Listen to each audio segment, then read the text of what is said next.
오늘 하나님께서 주시는 말씀 보겠습니다. 시편 107편 10절에서 16절 말씀입니다. 시편 107편 10절에서 16절까지 말씀 찾으셔서 저와 여러분이 함께 교독하도록 하겠습니다. 제가 먼저 10절 읽습니다. 사람이 흑암과 사망의 그늘에 앉으며 곤고와 쇠사슬에 매임은 하나님의 말씀을 거역하며 지존자의 뜻을 멸시함이라.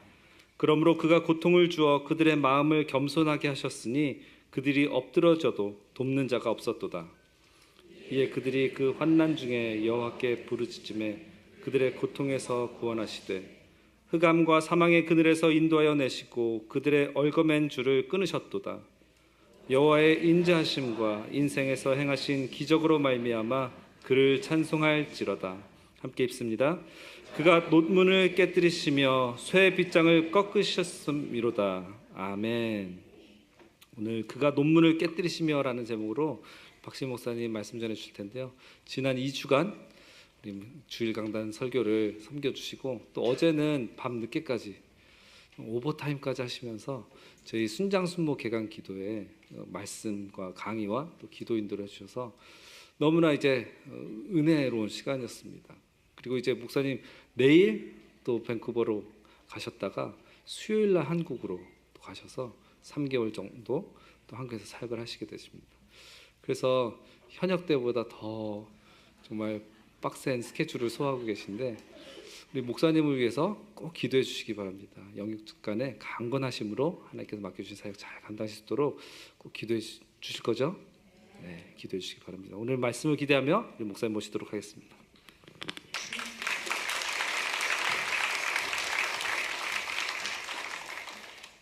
할렐루야. 제 일정을 더 빡세게 만들어주는 교회에 왔습니다. 감사하고 오늘 말씀 나누기 전에 옆 사람하고 인사 잠깐 하겠습니다. 오늘 교회 몇 시에 도착하셨습니까? 한번 인사할까요? 그리고 한 번만 더 서로 인사하죠. 10시 반입니다. 무슨 말인지 아시겠죠? 교회 일찍 옵시다. 주님이 우리를 기다리고 계시잖아요, 성전에서. 그래서 주님 만나라는 기쁨으로 달려오는 디사이플 교회가 되시길 바랍니다. 오늘 저는 여러분과 시편 107편을 나눌 텐데요. 이 107편은 독특한 구성을 갖고 있는 시편입니다. 어떤 구성이냐면 우리 인생에서 펼쳐질 수 있는 4가지의 상황을 펼쳐놓고 그 상황 속에 하나님이 어떤 분이신가를 우리한테 알려주는 시편입니다. 기도와 간구를 통해서 도표를 보고 제가 설명을 좀 드리도록 하겠습니다. 시편 107편은 이렇게 4가지의 특별한 상황들을 우리한테 소개하고 있습니다. 첫 번째는 광야에서 우리 모든 사람들이 인생의 광야에 나갔을 때, 두 번째는 갇힌 곳에서 사람들은 과거에 갇히기도 하고요, 용서를 못해서 미움에 갇히기도 하고, 어떤 사람은요 상처에 갇혀 있습니다. 세 번째는 질병과 고통에서 현장에 살아갈 때, 네 번째는 풍랑의 바다에서. 이런 4가지 사람들이 직면할 수 있는 4가지 현재 상황을 다 소개하면서 이 상황 속에 하나님은 누구신가를 소개하는 게 시편 107편의 특징입니다. 이런 다른 모든 삶의 현장에서 하나님은 어떤 분인가, 우리 전부 다 이 4가지를 다 경험하고 있는 거죠. 전부 다. 전혀 못 해보셨어요? 시작될 겁니다. 네. 이거를 피해갈 수가 없는 겁니다. 이것이 인생이 만나는 보편적 다 삶의 현장입니다. 근데 성경은 뭘 얘기하려고 하는 거냐면 이 삶의 현장을 소개하는 것에 끝나는 게 아니라 이 삶의 현장에서 살아갈 때 하나님은 어떤 분이신가를 우리에게 알려주는 데 목적이 있다는 겁니다. 근데 이 시편의 4가지 상황을 쭉 볼 때마다 특징이 하나가 있습니다. 어떤 상황이 있든지 이 고백이 다 들어가요. 그 고백이 뭐냐면 성경에 8절, 15절, 21절, 31절에 이 4가지 상황마다 다 똑같은 표현이 나와요. 하나만 제가 읽어드릴게요. 8절을 보겠습니다. 우리 다 같이 읽겠습니다. 여호와의 인자하심과 인생에 하신 기적으로 말미암아 그를, 한 번만 더 시작.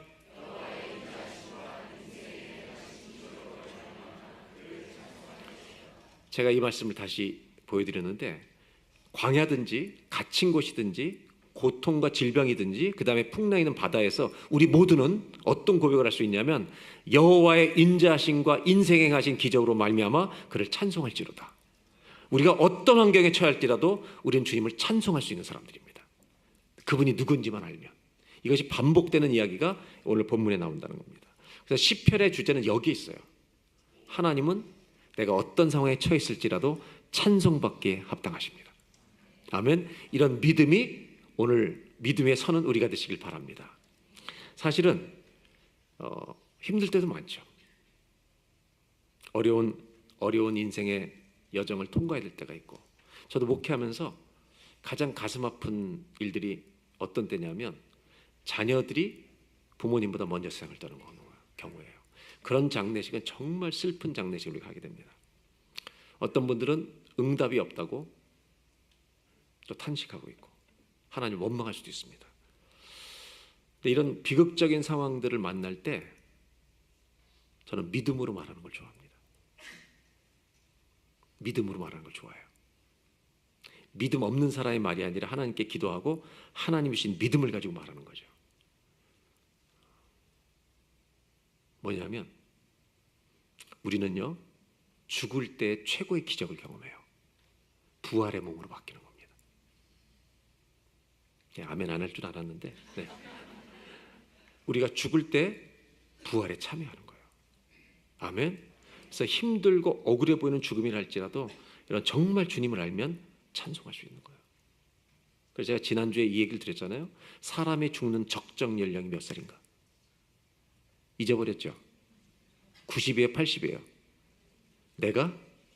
내가 죽는 날이 적정 연령이에요. 왜? 하나님이 우리 인생을 정하셨기 때문이에요.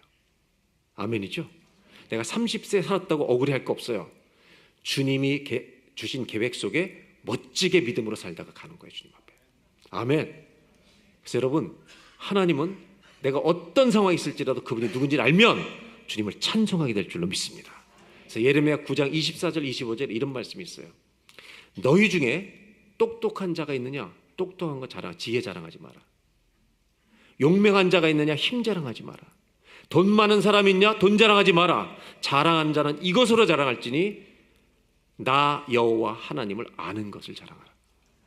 신앙은 주님을 아는 거예요. 주님을 알면 신앙생활을 점점 똑바르게 할 수 있는 거죠. 오늘 저는 시편을 통해서 이 네 가지 상황 속에 다 얘기할 수 없고 첫 번째, 두 번째 상황을 통해서 하나님 우리에게 주시는 말씀을 하나님이 누구신지를 가르치시는 것을 함께 나누려고 합니다. 오늘 첫 번째는 광야입니다. 107편 4절과 5절을 우리 두 절만 함께 다 같이 읽겠습니다. 두 절 시작.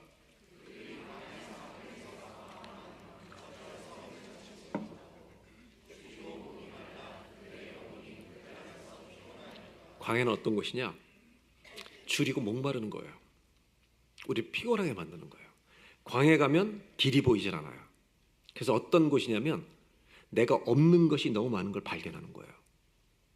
그리고 하나님을 어디 계십니까? 소리치는 곳입니다. 자, 여러분 인생은 광야를 통과해요, 안 해요? 내 인생에 광야가 있어요, 없어요? 저는 이렇게 고백하고 싶어요. 인생 전체가 광야예요. 맞아요? 맞아요, 아니에요? 네. 저는 시골교회에서 첫 목회를 시작합니다.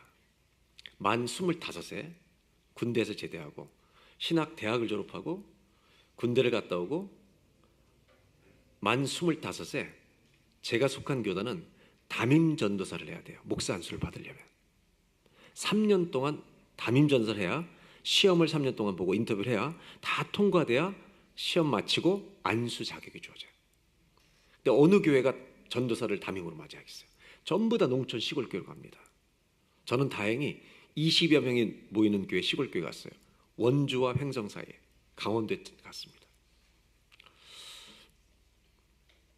그리고 1년 반을 총각으로 있다가 88년에 제가 86년 12월에 나갔다 88년에 결혼하게 돼요. 결혼하면 꽃길이 펼쳐진 줄 알았어요.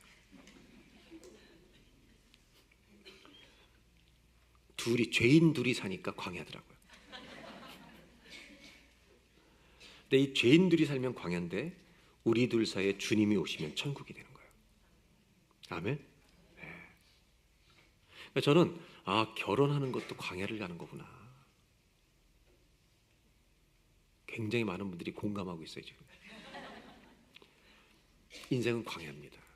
근데 광야는 원망도 터질 수 있고 하나님이 어디 계시냐고 할 수 있는 곳이기도 해요. 근데 이 광야는 어떤 곳이냐?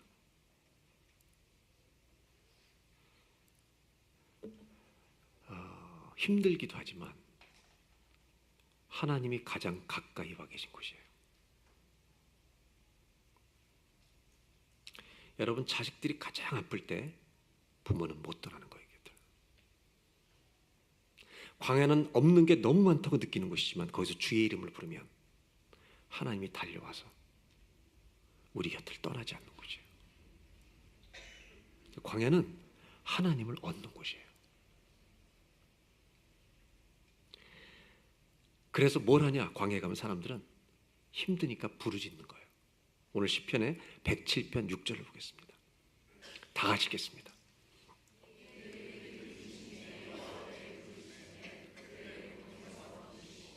근심 중에 뭐해요? 여호와께? 광야는 부르짖는 곳이에요. 여러분, 광야는 기도를 배우는 곳이에요. 힘들어요라고 기도하는 사람 중에 위선적 기도하는 사람이 없어요. 힘들어서 소리치는 사람에게는 가식의 기도가 없어요. 거짓이 존재할 수가 없는 곳이에요. 광야는 진짜 기도만 존재하는 곳이에요. 그러니까 부르짖으니까 어떻게 해요? 주께서 오셔서 우리를 건져주신다는 거예요. 이스라엘 백성은 특별한 광야를 경험합니다. 40년 동안 약속의 땅을 주신다고 해서 고생하면서 걸어갑니다. 그 광야 속에서 얼마나 힘들었는지 몰라요. 이게 광야죠. 특별한 광야를 경험하죠. 그때 하나님은 어떻게 하시느냐? 정말 원망하고 불평하는 이 인간들, 우리 모두 사실은 천국을 향해 걸어가는 순례자들이에요. 지금 다 믿음 가진 사람들은. 근데 우리의 사는 걸 보면 순례가 맞나 방황이 맞나 고민이 될 정도예요. 근데 우리 하나님은 어떻게 보시냐? 우리 안에는 믿음을 보시고 방황하는 것 같은 우리들을 순례로 여겨주시는 분이에요. 아멘. 그리고 끝까지 데려가시는 거예요. 내 힘으로 가는 게 아니에요. 주께서 신실하게 붙들어 주셔서 주의 나라까지 도달하게 될 줄로 믿습니다. 이렇게 부르짖으니까 구원해 준다고 성경은 말해요. 그런데 이 광야 40년에 하나님은 어떻게 이들을 대하셨는지 호세아 선지자를 통해 이렇게 말씀하세요. 니네들이 힘들었을 때 내가 어떻게 너를 데리고 왔는지 아니? 세번역 성경으로 조금 더 실감나게 보도록 하겠습니다. 호세아서 11장 4절을 보겠습니다. 다 같이 한번 읽어볼까요?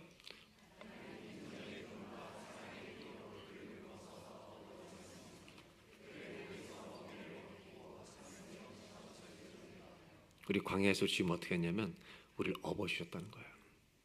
가슴을 풀어헤쳐 젖을 먹였다. 그렇게 우리 인생을 인도하는 거예요. 그러니까 광야는 어떤 곳이냐? 없는 것이 너무 많아서 원망이 터지지만 거기서 기도가 터져서 거기서 나를 돌보시는 하나님을 만나는 곳이 광야인 줄로 믿습니다. 그래서 여러분, 오늘 광야 중에 어려운 광야를 통과하는 분이 있다면 이따 기도할 때 하나님이 여러분을 안아주시는 역사가 있길 바랍니다. 주님이 안아주시면 일어나는 거죠. 하갈이라는 여자가 아브라함 집에 애굽 여자로 종으로 들어가잖아요.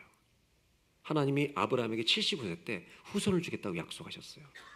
10년을 기다렸어요. 10년 동안 믿었는데 자녀 안 주시니까 사라가 하나님을 살짝 도와드립니다. 자기는 아기를 낳을 수 없을 것 같아요. 그래서 자기 몸종을 내어주죠. 그리고 하갈이 임신하자 사라가 성을 냅니다. 왜? 자기를 업신 여기는 것처럼 느끼는 거예요. 그래서 하갈을 어떻게 해요? 내쫓아버립니다. 광야로. 하갈은 주인 명령에 의해서 광야로 내쫓겨요.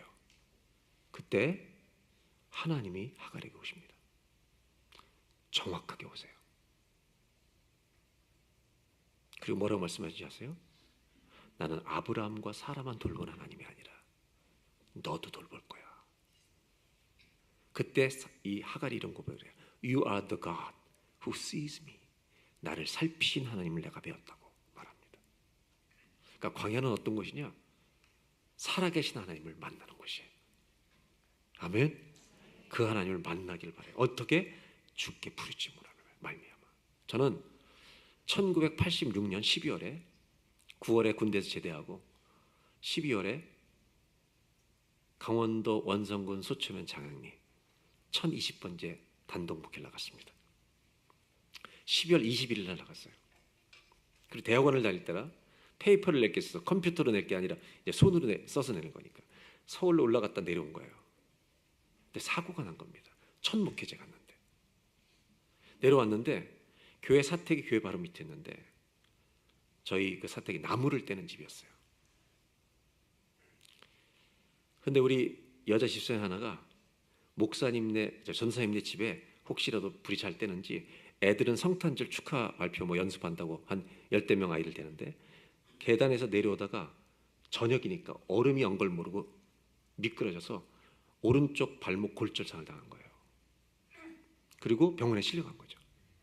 제가 이제 대학원 갔다 왔는데 젊은 집사님, 제 또래 집사님 부부가 저한테 이러는 거예요. 병원에 신방 가시자는 거예요. 왜 그랬더니 다리가 부러졌다고. 남편이 교회 나오냐? 안 나온대요. 남편이 뭐 하시냐? 행성에 공군부대가 있는데 공군부대 그 트럭들, 공군부대 안에는 트럭들 수송 차량을 고치는 그 정비하시는 군무원이래요. 집에서 출퇴근하고. 전 여러분 제가 이래봬도 대한민국 육군 트럭 운전병 출신이에요.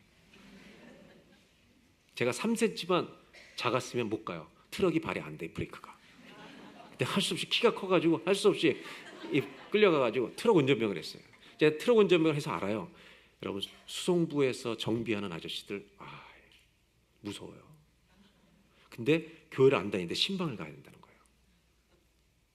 제가 그 집사님에게 끌려갔습니다. 제가 다민조사니까 가야지. 25세 차 타고 가면서 제가 이렇게 기도했어요. 하나님, 제 성격 아시죠? 제가 신방 갑니다. 근데 그 남편이 왜 내 와이프가 교회 가서 이러다 이렇게 다리 다치냐고 소리 지르면 저는 목회를 오늘 그만둘 겁니다. 하나님과 승부를 한 거예요. 진짜 광야죠. 얼마나 두려운지 모르겠어요. 25 전도사가 여러분 40 넘는 아저씨를 만나는 거예요. 그것도 와이프가 다쳤는데 교회 갔다가 할 말이 없잖아요. 그러니까 저는 이게 제일 싫었어요. 그 사람이 화내는 게 제일 싫었어요. 자존심 상해서 못합니다. 그리고 기도하고 갔습니다. 그 문에 딱 열고 들어가는 순간 남자분이 키도 큰데 손이 이만해요. 딱 악수하는 거예요. 전사님 시골에 오셔서 수고하시게 됐네요. 그럼 저한테 뭐라는지 아세요? 제 아내가 부잣집에 시집가야 될 여자였습니다.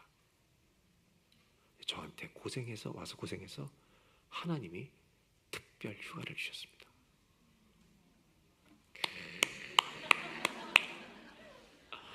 제가 감동이 된 거예요. 하나님은 살아계십니다.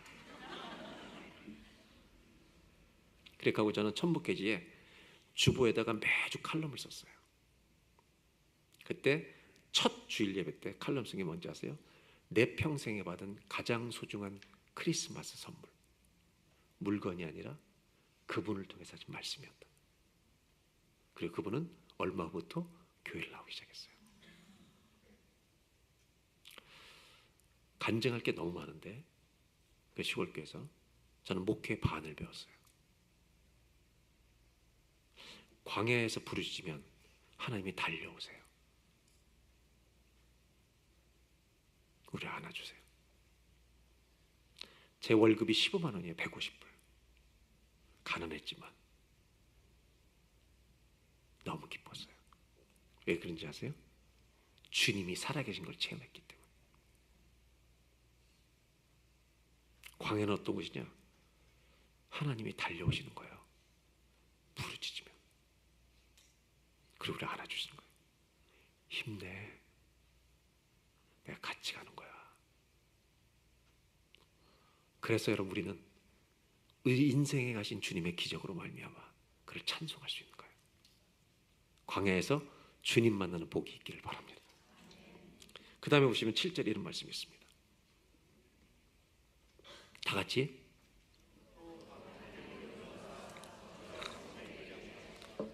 광야는 알게 된 게 아니었어요. 광야는 목적지가 아니구나.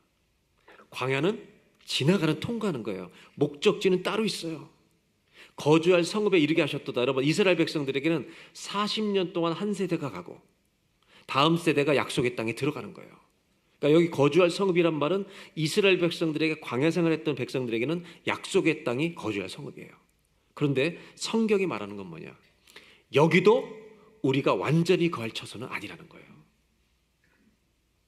그래서 이 40년 광야 생활을 보면 모세 오경에 창세기부터 신명기 중에 출애굽기, 레위기, 민수기, 신명기가 40년 광야 스토리인데 이 40년 광야 스토리 중에 38년 9개월 10개월이 어느 책에 있냐면 민수기에 다 있어요. 40년 광야 생활은 민수기가 거의 다예요. 얼마나 힘들게 걸어간지 몰라요. 근데 거기에 특별한 챕터가 하나 나와요. 그게 뭐냐면 33장입니다. 민수기 33장에는 어떤 챕터냐면 도시 이름이 쫙 나와요. 40년 여정을 걸어온 도시 이름이 쭉 나와요. 42개 도시 이름만 나와요. 오늘 집에 가셔서 민수기 30장 딱 펼쳐보고 읽어보세요. 우리 큐티하다가 이 챕터만 나면 죽어요 다. 도시 이름밖에 안 나와요. 그래서 하나님께 아니 주님 저는 이 말씀을 해석할 능력인데 왜 이렇게 도시 이름만 적어놓으십니까? 근데 아는 도시도 있어요. 엘림도 나오고 뭐 여러 가지 숙고도 나오는데 우리가 모르는 도시도 그냥 다 언급이 돼요. 거쳐온 도시가. 근데 개수가 몇 개냐? 42개 도시가 나와요. 그래서 주님께 주님 왜 이런 도시 이름을 다 이렇게 적어놔서 우리로 하여금 당황하게 만드십니까? 그래서 주님이 그 성경을 보면서 빈 종이에다가 네가 태어난 것부터 살아온 도시를 다 적어버려요. 제가 적기 시작했어요. 태어난 것부터 시작해서 살아온 것까지 그때 다 적었어요. 기억나는 대로. 그리고 주님이 가장 은혜 받은 도시 적어봐. 어느 도시에 어느 병원, 어느 미국에서 어디 기도회 갔을 때 그 집회 때 성령이 역사한 거 다 적기 시작했어요. 주님이 죄로 넘어진 데 적어봐. 적기 시작했어요. 제 삶이 다 드러난 거예요. 그때 주님이 가르쳐 준 게 있었어요. 네가 온 게 아니야 이놈아. 내가 너를 붙들어줘서 여기까지 걸어온 거야. 신실하신 하나님 보이는 거예요. 우리를 이렇게 데려가신 거예요. 그리고 나서 왜 42개 도시인가? 도대체 이 의미가 뭘까?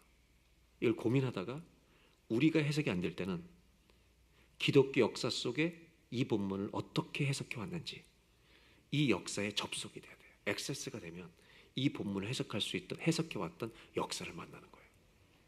저는 궁금해서 책들을 뒤지기 시작했어요. 그러다가 구약을 전공한 사람들이 기가 막히게 풀어놓은 것을 만나게 됐어요. 이 안에 복음이 있어요. 질문해 볼게요. 42개 도시. 히브리어는 숫자가 상징을 갖고 있잖아요. 3, 7, 12, 40. 이게 다 완전 숫자거든요. 그럼 42개 도시라는 것은 7 곱하기 몇 번이면 40이에요? 자, 이과들 대봐요. 7 곱하기 얼마가 40이에요? 문과들은 조용하고. 7 곱하기 40이 얼마예요? 7 곱하기 얼마가 40이에요? 7, 6이 42. 6은 불완전이에요. 7은 완전 숫자고 6은 불완전 숫자예요. 요한계시록 기억나죠? 네, 6은 불완전이에요. 그러면 7개 도시가 6세트가 있었던 것이 40년 광야예요. 그럼 무슨 얘기를 하고 있냐? 한 세트가 더 와야 된다는 거예요. 7개가 7번 돼야 완전 숫자예요. 요 7번째 세트가 어디를 상징하냐? 약속의 땅을 상징하는 거예요. 하나 더 남은 거예요. 그러니까 광야는 우리에게 뭘 가르치냐면 광야가 머무를 곳이 아니라 도착할 것이 있다는 걸 알려주는 거예요. 그런데 약속의 땅도 완전한 안식처는 아니라는 거예요. 이 42개를 설명한 도시를 설명한 이유는 숫자에는 특별한 의미가 있다는 겁니다. 그러면 49로 돼서 7번째 세트가 완전히 와야 되는데 약속의 땅도 완전한 정서가 아니라는 거예요. 제 얘기가 아니에요. 학자들이 자기들의 의견을 해석한 게 아니에요. 성경 전체를 훑어보면서 깨닫게 된 거예요. 여러분 구약에서 이런 거 아세요? 7 곱하기 7 완전히 7년 차가 7번을 더하면 49년. 그리고 50년이 되면 50년째 되는 해를 이름을 붙여서 하나님이 자기가 건강하지 못해서 땅을 팔고 남의 노예가 되고 그 다음에 빌렸던 모든 것들 전부 다 아무 이유 없이 다 제로로 돌려줘야 돼요. 이걸 무슨 해라고 그래요? 희년이라, 주빌리, 희년이라고 그래요. 희년을 선포하면 다 정상으로 돌아가요. 이게 하나님의 나라를 상징하는 사건이에요. 이 세상은 하나님이 창조하셨을 때 너무 아름다운 곳이었어요. 사람이 다 망가뜨린 거예요. 그래서 하나님은 이 세상을 구원하러 다시 오세요. 아멘. 새하늘과 새 땅을 이 땅에 만들어서 하나님의 완벽한 통치 아래 들어간 하나님의 나라가 임할 줄로 믿습니다. 이게 오는 거예요. 그럼 성경이 말하려는 바는 이 42개 도시는 뭐를 특징을 갖고 있느냐, 이런 거죠. 7번째 도시인 세트인 가나안 땅이 와도 우리에게 완전한 안식이 없어요. 그럼 이 42개는 뭘 상징하냐? 이거보다 더 완전한 안식을 우리가 사모하게 만드는 거예요. 이 땅에 살면서 우리는 다 지나가는 거예요. 그리고 어디가 최종 목적지냐?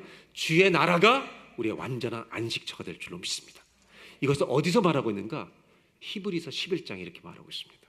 히브리서 4장 8절로 가보겠습니다. 다 같이 8절 한 절만 읽겠습니다.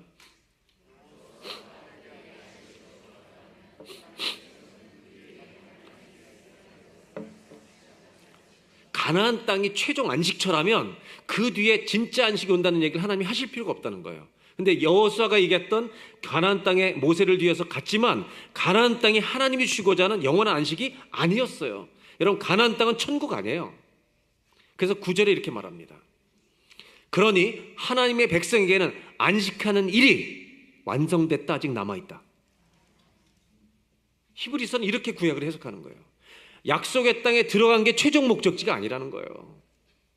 아직도 우리가 걸어가야 될 진짜 안식은 남아있다. 10절 다 같이 읽겠습니다.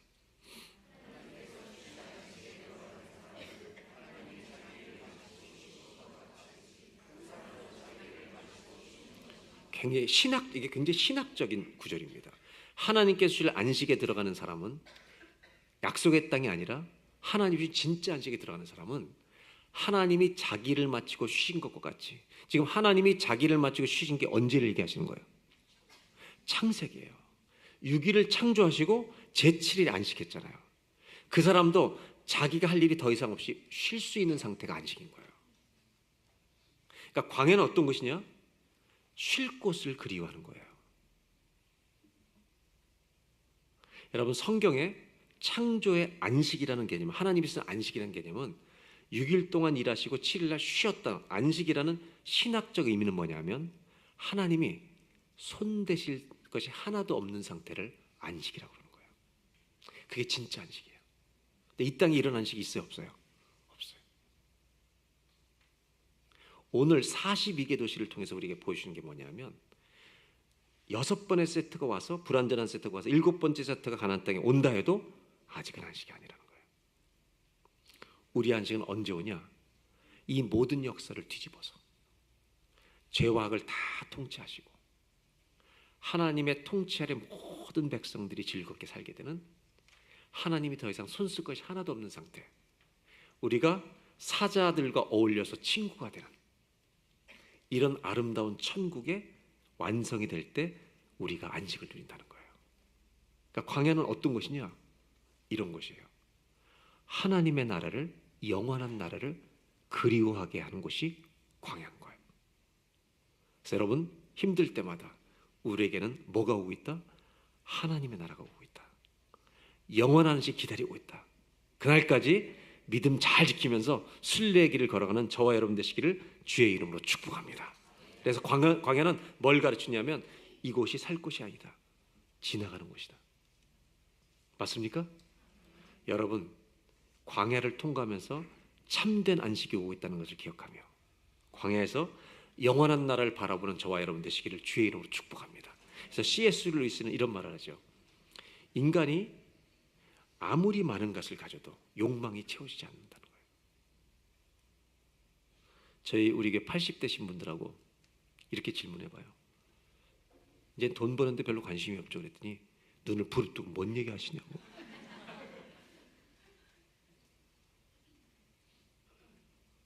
은퇴하신 장로님들, 다른 교회 오시면까지 우리 장로님 카톡방이 있대요. 근데 저는 카톡을 안 하는데 한 장로님이 다른 친구한테 보낼 걸 장로회에 보낸 거예요.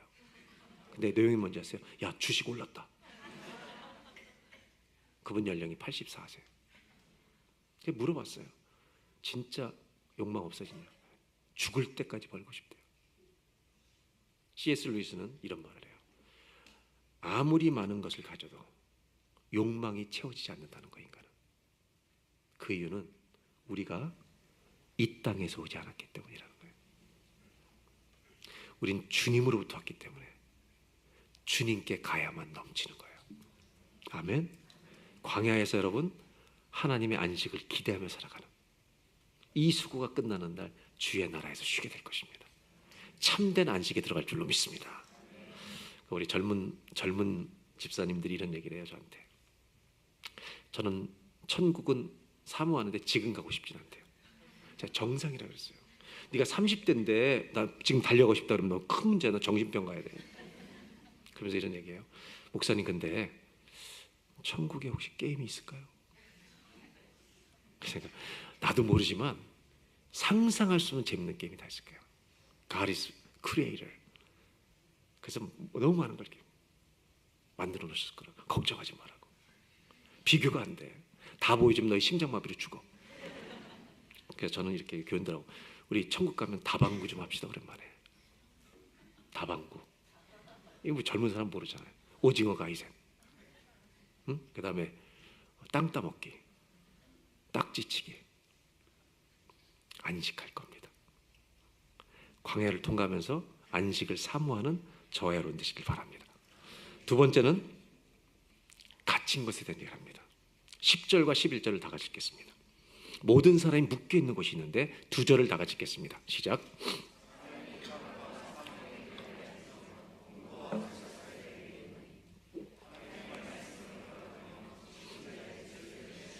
네. 사람들이 사망과 흑암의 그늘에 앉아서 곤고와 쇠사슬에 매임은 우리가 뭔가에 갇히는 이유가 있는데 그것은 딱 하나예요. 가장 중요한 이유가. 그건 뭐냐면 하나님 말씀을 거역했다는 거예요. 이게 한 단어로 죄 때문이라는 거예요. 죄 때문에 문제가 일어나는 거다. 상처를 받는다는 것도요, 상대방의 죄 때문에 그 죄가 화가 우리한테 와 상처를 나가요. 상처에 갇혀요. 여러분, 저는 목회하면서 이런 거 많이 느낍니다. 저도 그렇고 저는 갇힌 것에 있었던 걸 몰랐던 적도 있었어요. 그걸 깨닫게 해주니까 거기 갇혀 있더라고요. 그것도 마찬가지예요. 부르짖으면 건져내실 줄로 믿습니다. 갇힌 곳이 없기를 바라요. 왜? 하나님 거기서 꺼내주려고 그러신 거예요, 우리한테. 오늘 성경은 이런 말을 합니다. 우리가 갇힌 이유의 근본적인 것들은 전부 다 죄 때문이다. 우리도 나름대로 노력하면 살아요. 근데 저는 은퇴하고 올해 3월 초부터 쭉 저의 인생을 돌아보고 이렇게 하는데 제가 이런 생각이 들었어요. 불현듯. 내가 살아온 삶으로 하나님 앞에 설 수 있을까? 소망이 하나도 없어요.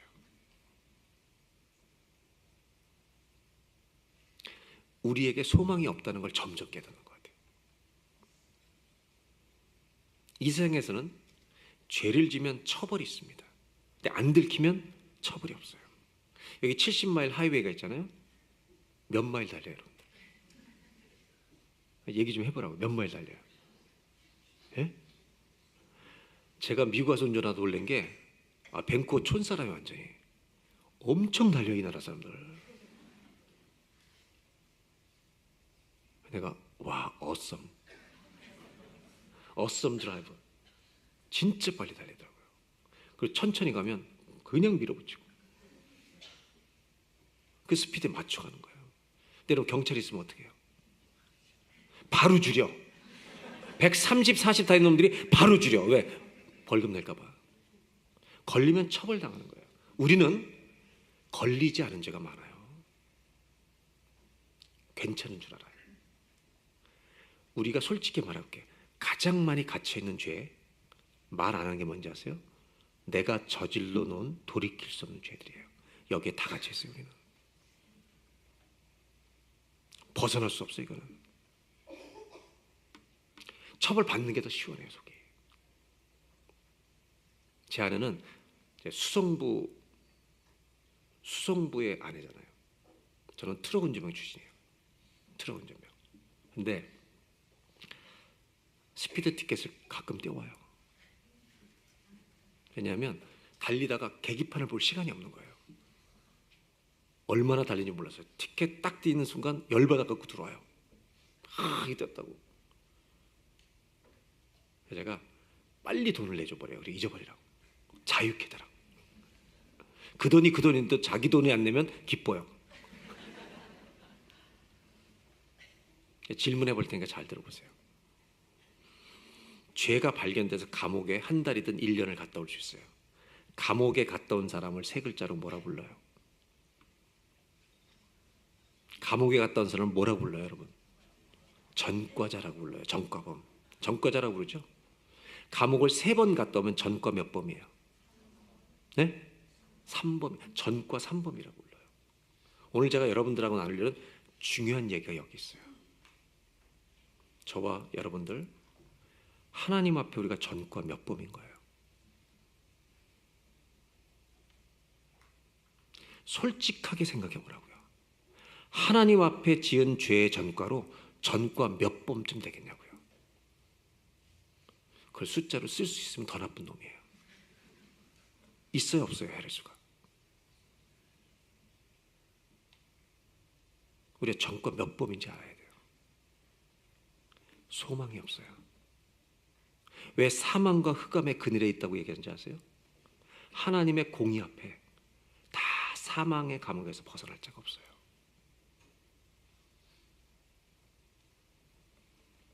우리가 심판을 견딜 수 있겠어요? 못 견뎌요.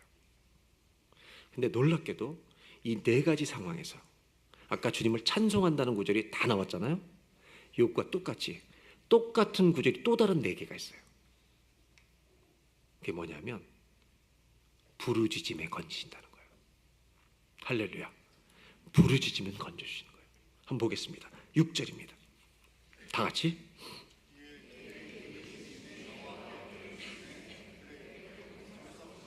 13절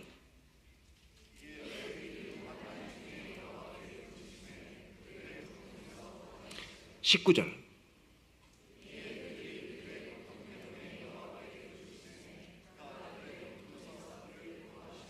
마지막 28절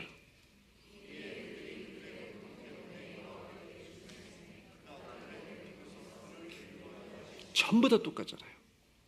부르짖으면 건져주시는 거예요. 왜 그런지 아세요? 주의 이름을 부른 자는 구원을 얻으리로다. 주님은 건져내시는 거예요. 우리에게는 벗어날 수 없는 감옥 중에 하나가 이거예요. 다른 사람한테 말하지 않지만 내가 저지른 죄의 감옥에서 못 벗어나요. 하나님은 다 알고 계시기 때문에. 사실은 성경은 우리가 도덕이나 세상의 법에 어긴다는 그 죄만 얘기하는 거예요. 훨씬 더 예리한 죄를 얘기해요. 간음을 행한 죄만이 아니라 마음을 품은 것을 똑같이 죄라고 해요. 너무 예리하죠. 목사님들하고 제가 이런 얘기합니다. 젊은 목회자를 훈련할 때 목사가 목회에 전념하지 않고 놀 생각 안 하면 죄야 그거. 세상 사람들이 얼마나 열심히 사는데 교인들을 사랑하지 않으면서 목회하는 거 죄야. 사랑하려고 기도하고 노력해야지. 우리 모든 크리스찬들이 마찬가지예요. 하나님을 사랑하지도 않으면서 마치 사랑하는 처럼 기쁘게 찬송하는 거 다 위선 악한 것들이에요.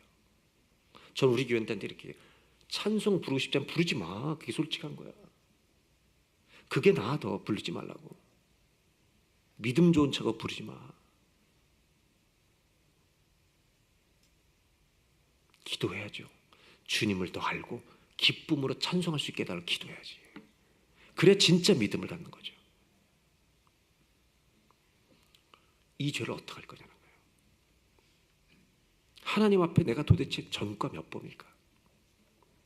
근데 우리가 부르짖으면 건져주신대요.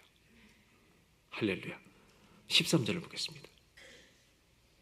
제가 읽어드릴게요. 환난 중에 부르짖음에 그들의 고통에서 어떻게 한다고요? 구원하시고. 14절 다 같이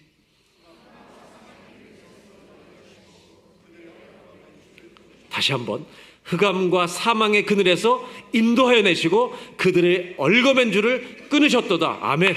아멘. 하나님께 감사의 박수 올려드려요.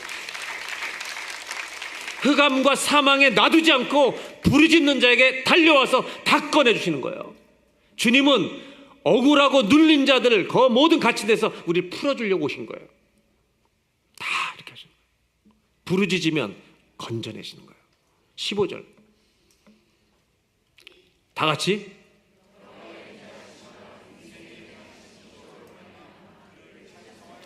하나님이 누군지를 아는 것은 그분이 우리에게 위해서 무슨 일을 행하셨는지를 아는 거잖아요. 16절을 다 같이 읽겠습니다. 시작. 아멘입니까? 한 번만 더 시작. 주님 이렇게 표현해요. 우리를 건져내기 위해서 절망과 흑암에서 갇히는 건져내기 위해서 논문을 깨뜨린대요. 얼마나 노시 무거워요. 그 두꺼운 문을 그냥 해머로 때려 부시는 거예요. 쇠빗장을 꺾어버리시는 거예요. 저는 이 구절에서 여러분 소리가 들려요. 글자인데 소리가 들려요. 얼마나 세게 때려 부셨을까. 우리를 꺼내시기 위해서 문을 다 부시고 들어오셔서 건져내시는 거예요. 아멘입니까? 논문을 깨뜨린 소리 얼마나 세게 치셨겠어요.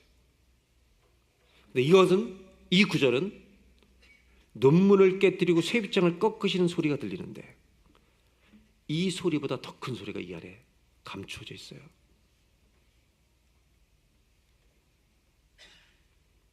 그 논문을 깨뜨려 물을 건지시는 거예요.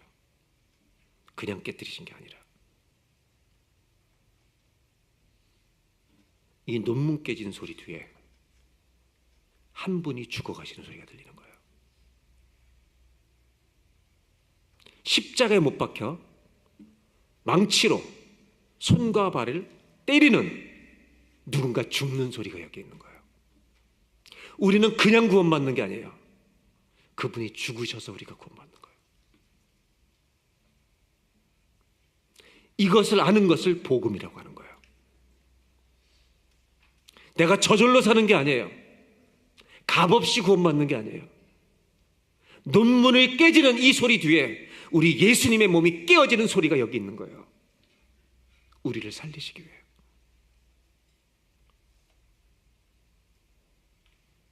이것이 십자가의 복음인 거죠. 우리를 자유케 하시기 위해서, 절망의 감옥에서 꺼내고 소망의 나라로 옮기시기 위해 논문만 깨뜨리신 게 아니라 하나님이신 예수님이 이 땅에 오셔서 자기 몸을 내어주심으로 우리에게 구원의 문을 열어주신 거죠. 아멘입니까? 이 은혜를 우리가 알고 있는 거냐. 갇힌 곳에서 부르짖음에 주께서들 구원하셨도다. 이 말씀 뒤에는 논문을 깨뜨리시고 쇠빗장을 꺾으시는 역사를 행해야만 일어나는 거예요. 해머로 때리신 게 아니에요. 예수님의 몸이 만신창이가 되어 우리를 내어주심으로 우리의 문이 열리는 거예요. 이 은혜를 잊지 마시고 주님 위해서 끝까지 걸어가는 신실한 그리스도인이 되시기를 주의 이름으로 축복합니다. 우리 찬양팀 나오시고요. 같이 찬송하겠습니다.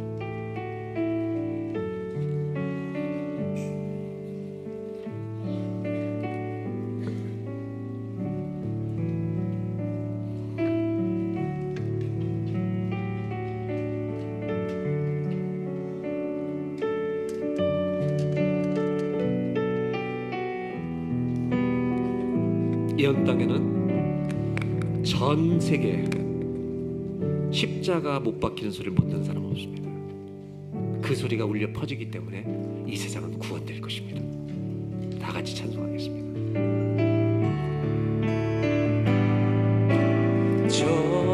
정결하게 하는 셈이 나의 앞에 있도다. 성령께서 권고하신 죄 씻으라 하시네.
우리 죄를 씻어주셨네.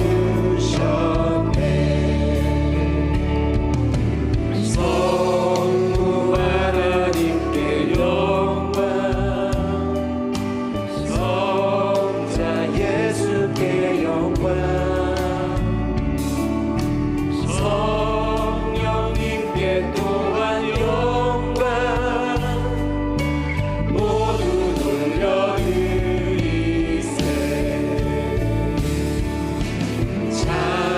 찬양하리 찬양하리 죽임당한 어린 양 주께 영광 돌리어라. 우리 죄를 씻어주셨네. 찬양하리 찬양하리 죽임당한 어린 양 주께 영광 돌리어라. 우리 죄를 씻어주셨네.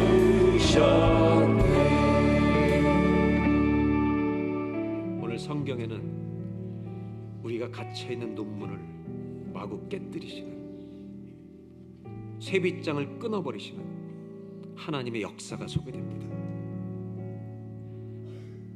우리를 살려내시려는 하나님 아버지의 소리입니다. 그분이 문을 내려치시는 소리입니다. 얼마나 세게 쳐서 이것을 깨뜨리셨겠습니까? 우리를 건져내시는 하나님의 사랑입니다.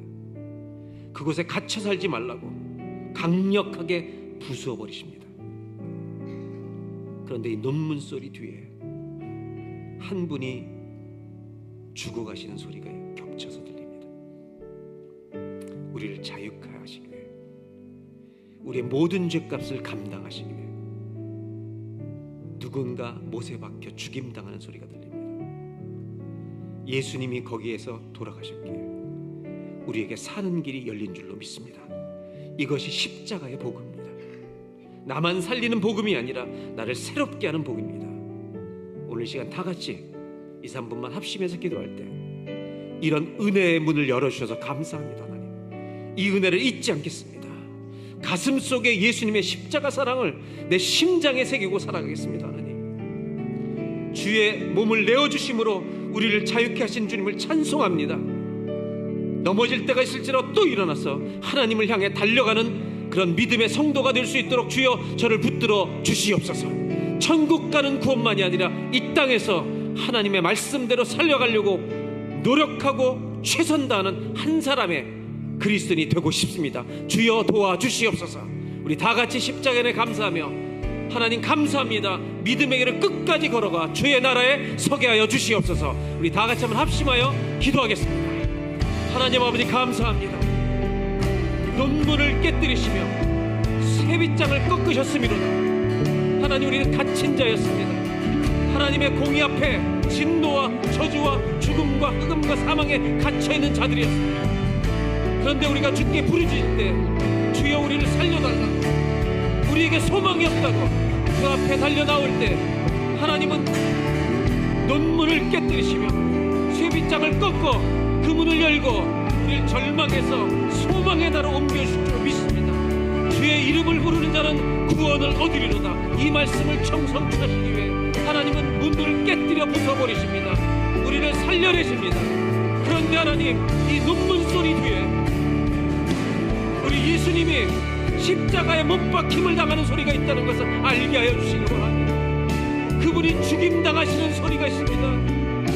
그 몸을 내어주심으로 말미암아 우리에게 구원이 임하는 줄 믿사오니 하나님, 이 은혜를 잊지 않는 한 사람의 성도가 되게 해주시기 원합니다. 그런 그리스도인으로 끝까지 주님을 닮아가기 위해 연습하고 아버지 엎드리고 새로운 삶을 살아가려고 몸부림치는 한 사람의 그리스도인이 되도록 주여 도와주시옵소서. 우리 디사플께 모든 성도들이 그런 믿음의 서기를 원합니다. 하나님을 아는 자가 되길 원합니다. 그 은혜를 가지고 끝까지 순례의 길을 마쳐서 하나님 나라에 들어가는 주의 백성들이 되게 하여 주시옵소서.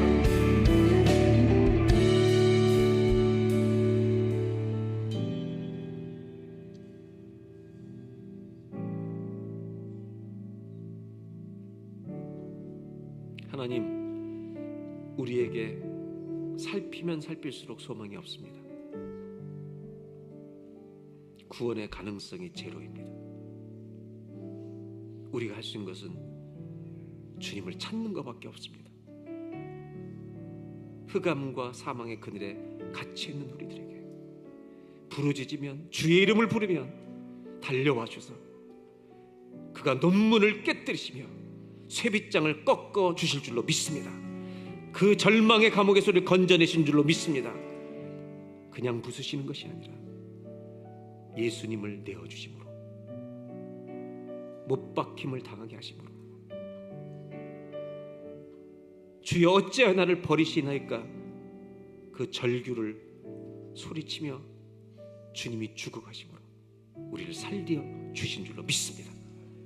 하나님, 디사블교회 모든 성도들이 이 은혜를 가슴에, 심장에 간직하고 믿음의 길을 걸어가는 한 사람의 성도가 되게 하여 주시고 천국 가는 순례자가 되게 하여 주옵소서.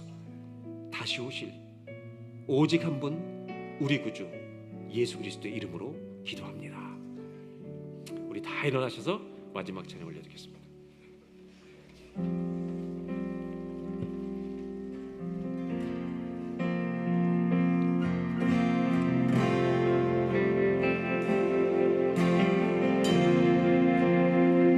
내 하나님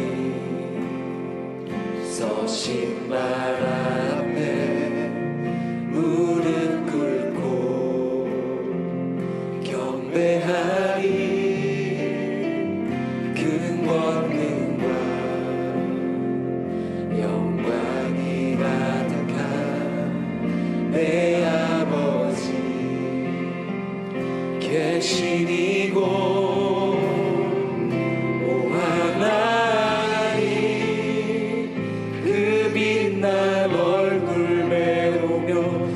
손 들고 나아가리. 찬송과 존귀와 영광과 능력을 그 하늘 보좌 위에 주님께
하나님, 추상적인 믿음이 아니라 진짜 살아있는 그 믿음을 갖고 싶습니다. 부르짖으면 눈물을 깨뜨리시고 쇠빗장을 꺾어버리시는 하나님을 찬송합니다. 이 지구 온 땅에 주님이 못 박히시는 소리가 울려 퍼지고 있습니다. 그래서 요한계시록에 그분이 다시 오시는 날 그를 찌른 자도 볼 것이라고 말씀하십니다. 이 살아계신 주님을 믿는 믿음을 우리에게 주십시오. 논문만 깨진 것이 아니고 쇠빗장만 부수시는 것이 아니라 우리를 구원하시기 위해 예수님을 내어주셔서 감사합니다. 소망 없던 자가 천국 소망의 백성 되게 해주셔서 감사합니다. 오늘 성전을 떠나며 이 십자가의 은혜를 가슴속에 간직하고 갑니다. 하나님, 이 은혜를 잊지 않게 하여 주십시오. 하나님, 내 의와 내 열심이 아니라 십자가의 은혜를 아는 자로 살아가는 우리 모든 디사이플교회 성도들 되게 하여 주옵소서. 안식년 중에 있는 고 목사님을 올려드립니다. 17년 동안 목회의 길을 걸으며 지쳐있는 영과 혼과 육을 주께서 보호하여 주셔서 온전히 회복되는 역사가 있게 하여 주시옵소서. 헛된 말들 하지 않게 하여 주시고 목사를 위해 기도해서 건강한 몸으로 다시 와서 든든히 사역 감당할 수 있는 기도의 후원자들이 다 되게 하여 주옵소서. 하나님, 다시 광야로 나아갑니다. 혼자 가는 것이 아니라 주님이 가장 가까이 우리 곁에서 걸어줄 줄 믿습니다. 그래서 이번 주간도 주님과 함께 잘 걸어가도록 최선을 다하는 신실한 한 사람의 성도로 살다가 다음 주에 달려오게 하여 주시옵소서. 지금은 우리의 소망 되신 우리 구주 예수 그리스도의 은혜와 하나님 아버지의 포기하지 않으시는 신실하신 사랑하심과 성령님의 감동, 감화, 역사와 교통하심이 하나님만을 예배하고 나아가는 우리 모든 성도님들 인생과 가정과 일터 위에 지금부터 영원토록 함께하여 주시기를 간절히 축원하옵나이다.